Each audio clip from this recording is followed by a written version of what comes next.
Hey guys, and welcome back to Cruelty Free Sarah. So for today's video, I wanted to share with you why I'm cruelty free and very proud of it. So cruelty free means no animal testing is done for the ingredients, the finished product, and they're not sold in China. I myself choose not to buy from companies that have parent companies that test.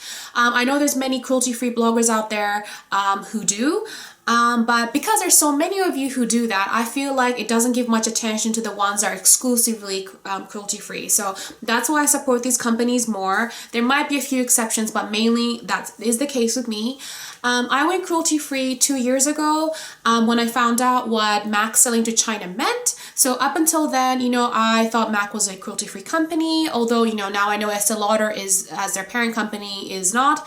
But for the most part, they say, oh, test it on supermodels. So I thought, yeah, let's test it on supermodels. And I didn't even doubt where the fur brushes came from. Animals get little haircuts voluntarily, and that's where they get the fur brushes and, makeup products.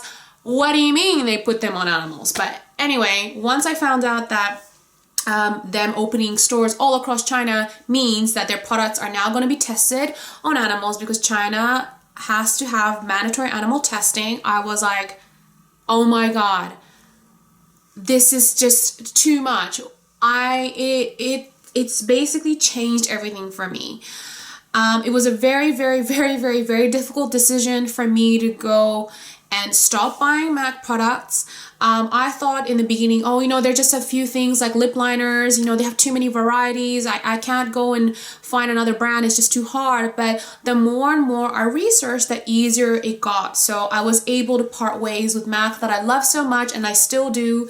But I can no longer support them because of the fact that they do this. So I think it's important for me to reveal actually that I used to work for MAC. It was my goal to work for MAC. I decided I wanted to be a makeup artist when I was about 20 years old. I fell in love when I worked into a MAC store. It changed everything for me. I loved the people. They were so inspiring, so creative, the colors, the endless possibilities of what you could do with it.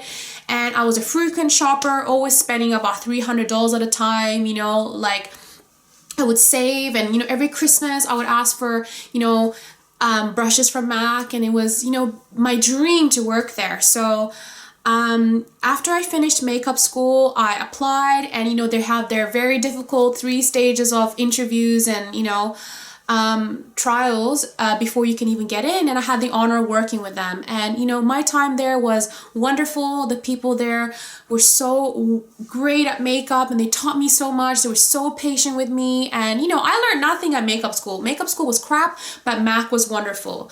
So for me to hear this earth-shattering news that MAC selling the products to China no longer meant that it agrees with my beliefs that animals deserve enough respect not to be used for animal testing, I had to part ways with them, and it was really, really difficult. I think I'm the only one who pretty much gave MAC up, because MAC is a powerhouse. They're amazing, and look all around YouTube, everybody's talking about MAC, but I had to leave it behind. And I realized okay, I have training as a makeup artist, and I know what products to look out for a kit and how products perform. And I thought, hey, you know what?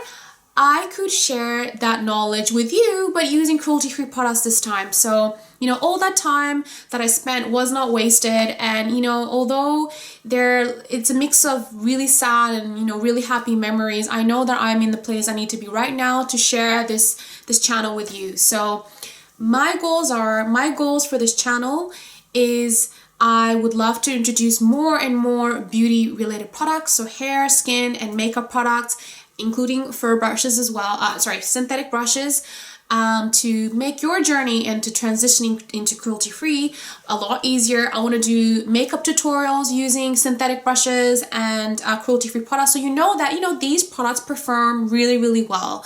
You don't need to have the names you're familiar with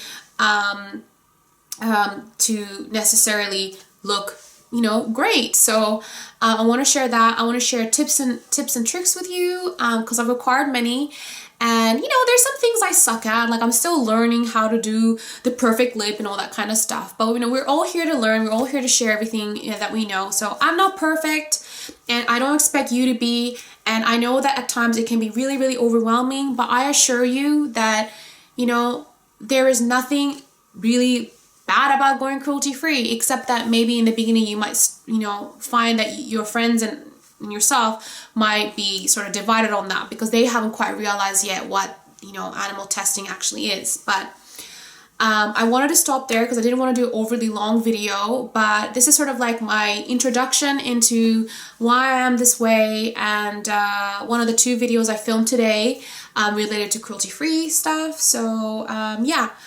I would love to know why you are cruelty free or why you aren't cruelty free yet.